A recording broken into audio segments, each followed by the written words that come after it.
कुमार संजय, आप देख रहे हैं एसपी न्यूज। अभी मालदा में मौजूद हूं और यहां पे उमंग फाउंडेशन के द्वारा जागरूकता अभियान चलाया जा रहा। तो आइए यहां की जो जुलूस निकाले थे उनसे जानेंगे। सबसे पहले आपको एसपी न्यूज में स्वागत है। धन्यवाद।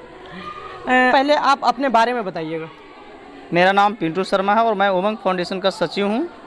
अभी जिस तरह से देखें कि जुलूस निकाल रहे थे, तो इसका क्या कार्य मतलब आप लोग करते हैं, इसमें कौन? और ये जो जुलूस निकाला गया है, हमारी कोशिश है कि ज़्यादा से ज़्यादा लोग जो है मतदान कर सकें। अभी यहाँ मालदा में जिस तरह से आप जुलूस निकाले, इसके और कोई ऐसा काम है जो उमंग फाउंडेशन में जुड़े और अपना काम करें? जी बिल्कुल, जैसे हम लोग लगातार सड़क सुरक्षा को लेकर बारे में बात कर रहे हैं। अभी लगभग बहुतों से ऐसे जगह है जहाँ पे हम लोग सड़क सुरक्षा अभियान के तहत जो से लोगों को ये हिदायत दिया गया कि हेलमेट या आपका ट्रिपल लोड हो गया, गाड़ी का कागज़ हो गया, ये सभी चीज़ें जिनके पास नहीं था उन सभी को जो है आप दिया गया कि अगली बार से इस तरह से पहन के आए और सड़क सुरक्षा नियमों को पालन करें। अगर जो पालन नहीं करते हैं उससे उमंग फाउंडेशन के द्वारा क्या किया जाता है? देखिए, अभी तो किया तो कुछ नहीं जा रहा है, लेकिन आगे चल के हमारी कोशिश रहेगी कि उस पर कोई कार्रवाई भी किया जाए।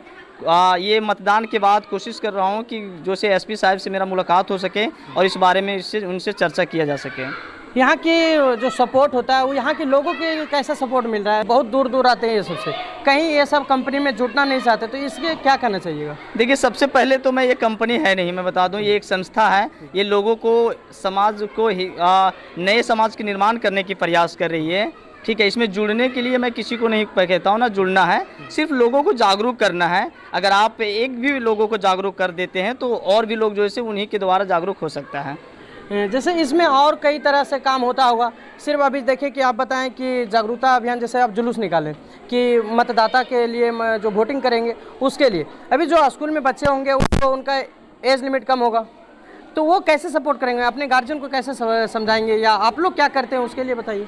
देखिए, हम लोग अभी कुछ दिन पहले भी जो है पर्यावरण को लेकर जागरूकता, अभी के समय में अगर युवा ही अगर जागरूक हो जाएंगे तो उनके परिवार वाले अपने आप जागरूक हो जाएंगे। क्योंकि अभी के समय में जो भी युवा, जो लड़के हैं, अगर वो परिवार में जाकर अपना चर्चा करते हैं तो उसके परिवार वाले उस चर्चा पे सोच विचार करते हैं। इसलिए हम लोग कोशिश करते हैं कि ज़्यादा से ज़्यादा जो युवा है, जो खास करके 9th से ऊपर वाले बच्चे हैं, उन सभी को जागरूक करने का प्रयास करें, जिससे उनके परिवार वाले भी जागरूक हो सकें। इसमें और कई काम हैं, उसको आप बता सकते हैं? जैसे इसमें बाल विवाह हो गया, आपका बाल मजदूरी हो गया, पर्यावरण को लेकर चल रहा है, सड़क सुरक्षा हो गया, और ये आपका मतदान को लेकर चल रहा है। अभी और भी बहुत सारी चीज़ें, जैसे खेल प्रतियोगिता के तहत लोगों को जागरूक करने के प्रयास करूंगा। क्योंकि अभी आप देख रहे होंगे कि खेल को लेकर जो है ना, ऑफलाइन खेल कम हो गया और ऑनलाइन पे ज़्यादा लोग ध्यान देने लगे हैं, जिससे हमारा शारीरिक और मानसिक स्थिति भी बुरी तरह से खराब हो रहा है। अभी आप बताएं कि बाल विवाह के बारे में, तो क्या यहाँ की जो आप अभी लगन तो ख़त्म हो गई, लेकिन इससे पहले क्या आपका क्या कोशिश रही है? हमारी कोशिश रही है कि जैसे पंचायत टू पंचायत जाने की प्रयास कर रहा हूँ, घर भर घर। मैं 1-2 शादी ऐसा है जो लोगों को समझाएं भी, तो वो शादी जो है आपका 1-2 साल के लिए आगे बढ़ा भी दिया गया है। ऐसी बात नहीं है, लोग समझ रहे हैं जब समझाते हैं तो।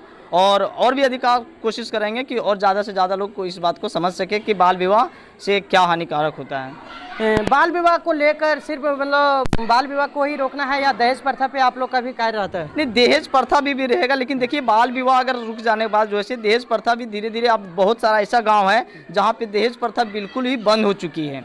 अगर मैं इसके माध्यम से मैं कुछ गांव को भी अगर कहिएगा तो मैं बता सकता हूं। जैसे आप मेरे बगल में ही मालदा पंचायत में एक इस्लामपुर गांव है, जहां पे वहां के लोग बताते हैं कि मेरे यहां दहेज लिया नहीं जाता है, 1 रुपया भी नहीं। अगर अपने मन से अगर कुछ दे रहे हैं, अगर अपनी बच्ची को तो अलग बात है, लेकिन कोई भी मांग किया नहीं जाता है। हाँ, मैं अगर सामने वाला मांगता है तो हम लोग दे देते हैं, लेकिन हम लोग लेते नहीं है। तो एक नई शुरुआत है, और भी 1-2 गांव ऐसे हैं जहां पे दहेज प्रथा बिल्कुल ही बंद हो चुकी है। तो अगर 1-2 गांव अगर बंद हो चुकी है तो आशा करते हैं कि जल्द से जल्द और भी गांव है जो दहेज प्रथा जो है बंद हो जाएगी। अच्छा, दहेज लेना चाहिए या नहीं लेना चाहिए, ये सबसे बड़ी सवाल है, इनसे जानने की कोशिश करेंगे। देखिए, दहेज तो लेना नहीं चाहिए, लेकिन सामने वाले को भी सोचना चाहिए कि जैसे अभी के समय में क्या है कि अभी कोई भी लड़की का बाप होता है ना, वो चाहता है कि सरकारी नौकरी वाला हो। अगर आप सरकारी नौकरी नहीं कर रहे हैं तो आपका कोई वैल्यू नहीं है। तो लड़की का पिता को भी ये सोचना चाहिए कि अगर बच्चा में सामने वाला अगर इंटेलिजेंट है, लड़का अगर जॉब नहीं कर पा रहा है, तो ज़रूरी नहीं कि पूरी ज़िंदगी भर वो बेरोजगार ही रहेंगे, कभी ना कभी नौकरी भी कर सकता है। तो सामने वाले को भी सोचना चाहिए, है ना। और दहेज ना देना चाहिए और ना ही लेना चाहिए। मेरे चॉइस से तो लग रहा है कि दहेज जहाँ तक होता है लेना चाहिए। तो इसका आप ही बता सकते हैं। जैसे हम बता सकते हैं कि देखिए अभी है कि 90% मतलब लड़का जो है वो मतलब बेरोजगार लड़की से या मतलब नहीं उतना पढ़ी रहती है, उसके बाद भी वो शादी कर लेती है। लेकिन अगर लड़के लोग जो है वो हल्का सा भी जॉब लगने के कारण तुरंत अपना ईगो में आती है और बोलते कि नहीं 90% लड़के बेरोजगार लड़के से नहीं करते। इसके कारण तो लेना चाहिए। दहेज एक तरह से होना चाहिए और एक तरह से ये नहीं होना चाहिए कि चलिए हम मानते हैं कि जितना नहीं लेना चाहिए, जैसे कोई डिमांड कर देता ज़्यादा उस तरह नहीं लेना चाहिए। लेकिन हाँ जहाँ पे मतलब अगर बराबरी में होता है वहाँ पे बिल्कुल ही नहीं लेना चाहिए। इस पे तो सहमत है ना? इसका जवाब मैं पहले ही दे चुका हूँ।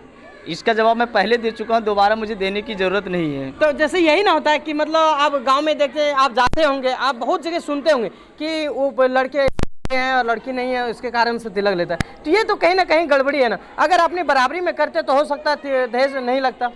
ये तो मैं तो पहले बता चुका हूँ कि लड़का लोग को चलिए ठीक है, लड़का ले रहा है दहेज, लेकिन सामने वाले जो लड़की का पिता उसे भी तो समझना चाहिए ना कि हमें कैसे दहेज देना है, किसको देना है। आप अपने से देख रहे हैं कि लड़का सही होना चाहिए, है ना, नौकरी वाला होना चाहिए, और अपने से डिमांड करते हैं कि नौकरी वाला रहेगा तो इतना मैं दूंगा। तो सबसे पहले देखिए, कभी भी ये कहावत है ना कि रोटी दोनों हाथ से बनता है, एक हाथ से नहीं बनता है। तो पहले दोनों तरफ को सुधारना होगा, तभी दहेज प्रथा अगर नहीं सुधर सकते तो तिलक तो लेना चाहिए। इस तरह की रवैया रही तो नहीं, ऐसे में मैं इस मामले को मैं कुछ नहीं बता सकता हूँ। अच्छा, आप शादी कब करने वाले? फिलहाल मेरा शादी हो चुका है। हो चुका है? जी बिल्कुल। तिलक लिए या नहीं लिए थे? हाँ, थोड़ा बहुत तो लिया गया, क्योंकि वो समय बहुत पहले की बात है ना। अगर अभी मैं शायद करता तो शायद मैं नकार सकता था कि नहीं चलो नहीं लेना है। अगर आपके पास भी वो लड़की नहीं मिलती जैसा चाहते तो आप डिमांड तो जरूर करते? नहीं, ऐसे मैं बता रहा हूँ कि ज़रूरी नहीं है कि मैं अपने पसंद से मैं कभी भी शादी नहीं किया हूँ। मेरे फैमिली वाले जहाँ किए जैसे किए मैंने चुपचाप कर लिया। अगर मैं अपने पसंद से करता तो शायद मेरा कुछ और चॉइस होता, फैमिली वाले को कुछ और चॉइस था। ठीक है, चलिए अब ये बातें हो गई, लेकिन चलिए और जानते हैं ये उमंग फाउंडेशन के द्वारा वैसा कुछ बताइए जो यहाँ के लोग प्रभावित हो और फिर से इसमें मतलब जुड़े। देखिए मतलब अच्छे से अच्छे काम मतलब पकड़ हो। अभी जैसे बोले कि कंपनी ने, तो इसके मतलब कुछ होता होगा, जैसे आप जिस तरह जुड़े हैं उस तरह और कोई व्यक्ति होंगे जो शिक्षित होंगे, बोलेंगे सोचेंगे कि नहीं इस फील्ड में हमको जाना चाहिए ताकि हम लोगों को अच्छा भलाई कर सकते हैं। देखिए हम लोग तो यही प्लानिंग है, जैसे अभी आपको बता चुके हैं किस किस के काम कर रहे हैं। मेरा एक और काम था जो कुछ साल पहले मैं कर रहा था, आपका आत्मनिर्भर बनाने की प्रयास कर रहे थे महिलाओं। लगभग गाँव प्रखंड में 400 महिलाएं ऐसी थी जिनको सिलाई प्रशिक्षण दिया गया था। ठीक है, फिर से मैं प्रयास कर रहा हूँ कि अगर ज़्यादा से ज़्यादा लोग अगर हमसे जुड़ते हैं तो ज़्यादा लोगों को जागरूक कर सकते हैं, और फिर से एक सिलाई प्रशिक्षण का द्वारा जो कैंप द्वारा लगाकर जो है लोगों को सिखाया जाएगा। अरे जो सिलाई मशीन का बात करें तो उसमें क्या प्रोसेस है, कैसे मतलब एक पंचायत को लेते हैं उसमें, या एक गांव को सिर्फ लेते हैं, या तो फिर मतलब 10 महिला या 5 महिला को बैठा के आप मतलब सिखवाते हैं? नहीं, प्रयास करते हैं कि पंचायत टू पंचायत हो, लेकिन ये भी देखा जा रहा है कि अगर हमारे पास महिलाओं की संख्या ज़्यादा हो गई है पूरी पंचायत में, जैसे अगर हम लोग का टारगेट रहा था कि 50-60 महिलाएं एक साथ हो, अगर 60 ना भी 50 ना भी हो तो कम से कम 40 होना चाहिए, क्योंकि 40 में एक साथ अगर मैं 10 को सिखाता हूं तो वो सही नहीं होगा। कम से कम 30-40 की अगर संख्या में हो तो अच्छी तरह से सिखाया भी जा सकता है, समय भी ज़्यादा दे सकते हैं उसमें, और अगर उससे भी ज़्यादा हो रहा है तो एक जगह छोड़कर पूरे पंचायत में जो से 2 से या 3 जगह लगाया जा सकता है। चलिए तो देखें कि उमंग फाउंडेशन की तरफ से ये सब कार्य होता है, और अगर आपको लगता है कि ये सही है तो आप भी इसमें जुड़िए और एक से एक भलाई इसमें मिलेगा आपको। बाकी आप जितने भी बात देखें उसमें क्या आपको गलती लगा, क्या होना चाहिए नहीं होना चाहिए, एक बार इसके बारे में आप लोग बताइए।